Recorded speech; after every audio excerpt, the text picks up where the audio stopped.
गर्मी के बारे में हम सब चर्चा तो करते हैं, लेकिन नौ तपा क्या है उसको हम नहीं जानते। नौ तपा, अगर नौ तपे तो क्या होता है।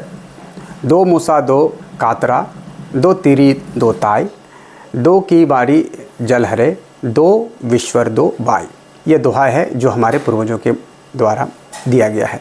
अर्थ क्या है इसका? ये बहुत ही रोचक अर्थ है। इसको पूरे वीडियो देखिए, अंत तक आपको एक बहुत अच्छा जानकारी प्राप्त होगा। नौ तपा से पहले दिन लू न चलनी तो चूहे बहुत हो जाएंगे। समझ रहे? नौ तपा के पहले 2 दिन लू न चली तो चूहे बहुत हो जाएंगे। अगले 2 दिन न चली तो कातरा, फसल को नुकसान पहुंचाने वाला कीट बहुत हो जाएंगे। तीसरे दिन से 2 दिन लू ना चली तो टिड्डियों की अंडे नष्ट नहीं होंगे। चौथे दिन से 2 दिन नहीं तपा तो बुखार लाने वाले जीवाणु नहीं मरेंगे। इसके बाद 2 दिन लू ना चली तो विश्व भर में यानी सांप बिच्छू नियंत्रण से बाहर हो जाएंगे। आखिर 2 दिन भी न चली तो आंधियाँ चलेंगी। इसलिए लू से भयभीत कतई ना हो। नौ तपा इस मानव जीवन के लिए बहुत बहुत आवश्यक है। अब इसका आध्यात्मिक अर्थ समझते हैं। दो मूसा दो कातरा, दो तुरी के ताय, दो की बादी जलहरे, दो विश्वर दो वाय। यह दोहा गहरे आध्यात्मिक और सांस्कृतिक महत्व का है। इसे समझने के लिए हमें इनके प्रतीकात्मक अर्थों को जानना होगा। इस दोहे में कई प्रतीकात्मक शब्दों का उपयोग किया गया है जो भारतीय दर्शन और योग शास्त्र से संबंधित है। दो मूसा, मूसा का अर्थ चूहा होता है। यहाँ दो मूसा से तात्पर्य हमारे जीवन में उपस्थित 2 प्रमुख विकारों से है। ये विकार है काम इच्छा और क्रोध यानी गुस्सा। ये दोनों विकार हमारे मन को लगातार प्रभावित करते रहते हैं और हमारे मानसिक शांति को भंग कर देते हैं। दोहा में जो शब्द आया है उसी शब्द के बारे में हम आध्यात्मिक रूप ढूंढ रहे हैं। दो कातरा, कातरा का अर्थ है छुरी या चाकू। यहाँ दो कातरा का अर्थ है वह 2 प्रकार की मानसिक धाराएं जो हमारी चेतना को प्रभावित करती है। ये धाराएं मोह यानी आसक्ति और माया मतलब भ्रम, ये धाराएं हमारे मन को भ्रमित करती है और हमें सत्य से दूर ले जाती हैं।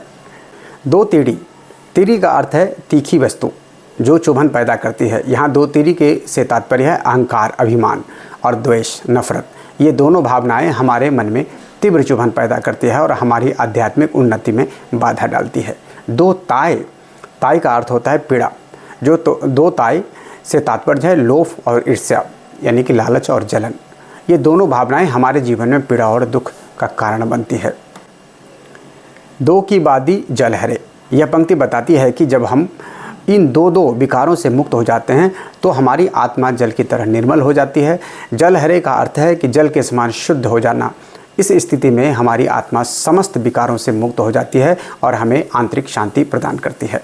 दो विश्वर दो वाय, इस अंतिम पंक्ति का अर्थ है कि जब हम इन विकारों से मुक्त हो जाते हैं तो हम विश्व यानी दुनिया और वायु यानी प्राण के सही मायने को समझने लगते हैं। 2 विश्वर का अर्थ है संसार में 2 सत्य, स्थूल यानी भौतिक और सूक्ष्म मतलब आध्यात्मिक को जानना। 2 वायु का अर्थ है प्राणवायु और आत्मवायु जिनसे जीवन संचालित होता है। यह दोहा हमारे जीवन में उपस्थित विभिन्न विकारों और उनकी मुक्त होने की प्रक्रिया का प्रतीकात्मक वर्णन करता है। यह हमें सिखाता है कि हमें कैसे अपनी इच्छाओं, क्रोध, मोह, माया, अहंकार, द्वेष, लोभ और ईर्ष्या से मुक्त होकर अपने जीवन को शुद्ध और शांति बना सकते हैं। इसके माध्यम से हम संसार में वास्तविक सत्य और प्राणवायु की महत्ता को समझ सकते हैं। यह दोहा हमें आत्मशुद्धि की ओर प्रेरित करता है और आध्यात्मिक उन्नति की दिशा में मार्गदर्शन करता है। आशा करूँगा यह वीडियो आपको अच्छा लगा होगा। अगर अच्छा लगा है तो आप इसे लाइक कीजिए, सब्सक्राइब कीजिए, शेयर कीजिए और कमेंट्स के माध्यम से अपना सुझाव भी दीजिए ताकि अच्छे जानकारी आपके समक्ष ला करके रखता रहूँ। बहुत बहुत धन्यवाद।